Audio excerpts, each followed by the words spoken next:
What's up, everybody? Welcome to Podcast Now. I'm Alex, and in this video, I want to talk about why I am getting Life is Strange double exposure. The time has come, and this is probably the easiest why I'm getting of the entire year, right? It's a series I do where I talk about an upcoming game, talk about whether I'm getting it, not getting it, or I'm somewhere in between. And hey, if you've watched the channel, you pay attention to the other videos, you'll know that October is such a busy month. I'm already getting the likes of Metaphor and Dragon Ball, Sparking Zero. Add Life is Strange to it. But, as I said, and actually as I've said previously as well, these are three games that I think it's more of like a given that Dragon Ball and Metaphor stand like a better chance of just being good, where there's like that trust factor.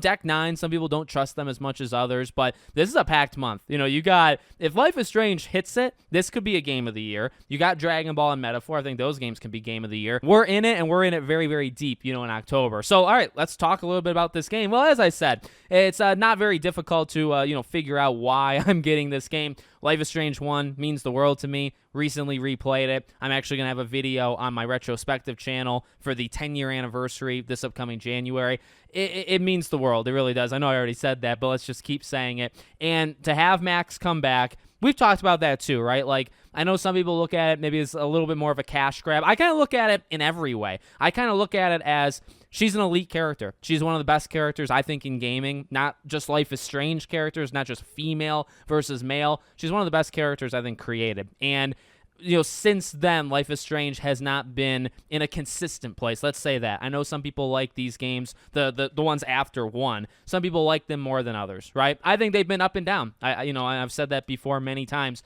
But so that's kind of why I'm thinking, okay, well, yeah, it could be for money. It could be to keep Life is Strange around, or it could just be that there's more story to tell with Max Caulfield. So that's a huge reason, right? Like, I think Hannah Tell as Max obviously just is one of the all-star castings, of our lifetime. But I'm so happy to see her back, so happy to see Max back, and I just got to see where it's going, with her story. I mean, if you wanted to really boil down this video into anything, why would you get this game? Well, I got to see what they do with Max. Now, I guess you could watch it, but I need to play it. I need to experience it myself. Because honestly, right, if they can even get close to Life is Strange 1, Life is Strange 1 is one of my all-time favorite games. I don't know if I, would ever do a ranking, but it's probably in the top 5, top 10, somewhere in there. So if you even get close to a top 5 game of my entire life, I think you're looking pretty good. And that's kind of where I stand with it, because yeah, there's a lot of places it could go wrong, and I think I've been very honest. I think I've been very critical when it kind of needs to happen about that, where hey, if they royally mess this up, there's gonna be a lot of angry people, me leading the charge potentially, right? But I also think, on the other side of things, I actually believe Deck 9 gets it. And I feel like in the minority there. I think with Before the Storm, I think with the Farewell episode, and I think with True Colors, they generally get what Life is Strange is. And, they've worked with Max and technically Hannah Tell. They worked with Chloe before, right? But with Before the Storm and the Farewell episode, like, I think they get it. I think they can tell a good story. But I just want to see this new story. I want to see, how in-depth can these new powers get, the mystery, all of the twists and turns and the complexities. That's something that I think we talk quite a bit about that, when it comes to the first Life is Strange game. Like, there's so many things that makes it, unique or also just really good, right? Like, Max is a big one. Multiple characters. I want to see if they can kind of hit that, right? Where, hey, can they do a Nathan Prescott type, not, literally a one-to-one, but can you have side characters that are impactful? Can you have the Victorias of the world or the Nathans of the world or the Jefferson? I mean, you can keep going, right? Kate Marsh and Samuel and so on and so on.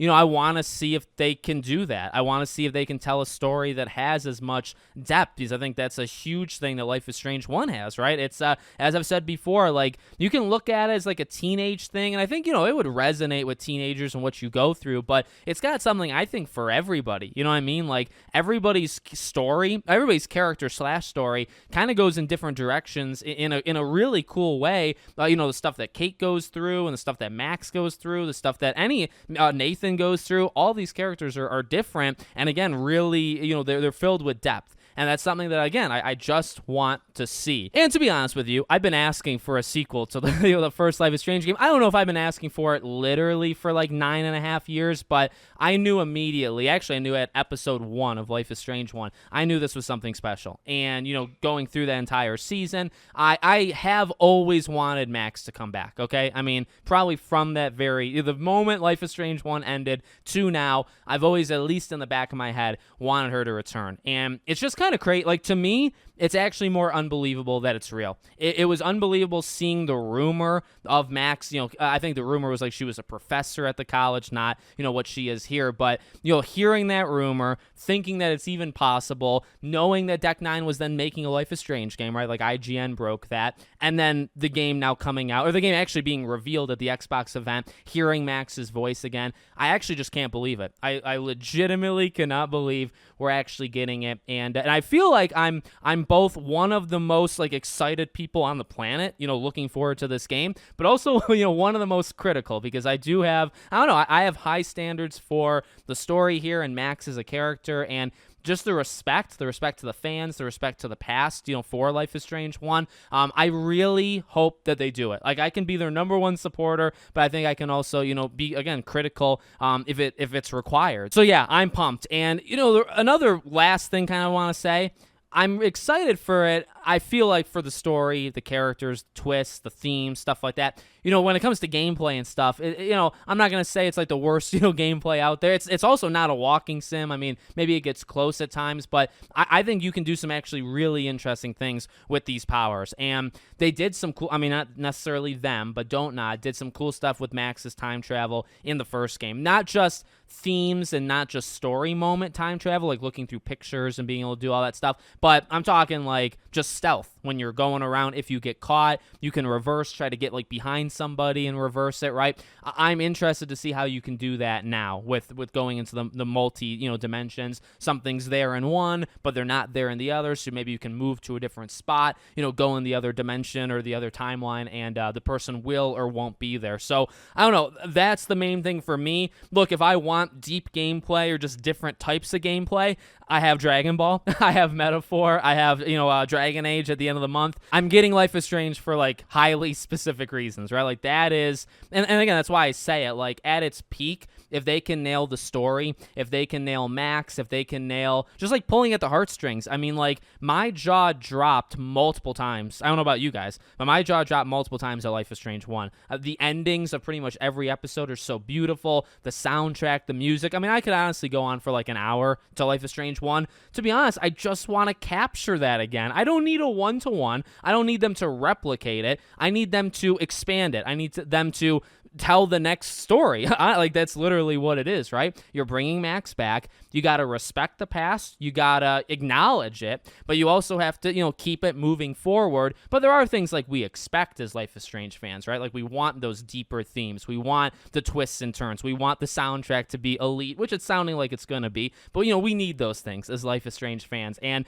if they nail it, maybe as like an all-around game, maybe because gameplay will be a little bit weaker. I don't know if it's like game of the year, but it can be one of my favorite games of all time in the same way the first game is. The first game doesn't have like the most deep gameplay in the world. It made a mark. The first game made a mark on, and not just me. The first game made a mark on millions upon millions of people, something that I don't think any other Life is Strange game did, which circles back to my first point, right? No other Life is Strange game really did that. Hence, is it them going back to the well? Like they need to keep Life is Strange around, so you got to go with a more safe bet with Max and, the kind of the idea of Life is Strange 1. Maybe it's because, that first game did unbelievably well and none of the other ones have really been able to match it. So I'm hoping for the best. I truly, truly am. I want it to be great. I want it to be one of my favorite games of all time. That is high expectations. It really, really is. I don't know. I just want them to respect what's come before. I think that's one of the biggest things for me. So let me know what you guys think in the comments. Make sure, as always, you're subscribed to the channel, bell icon's turned on, and I hope to see you all on the next one.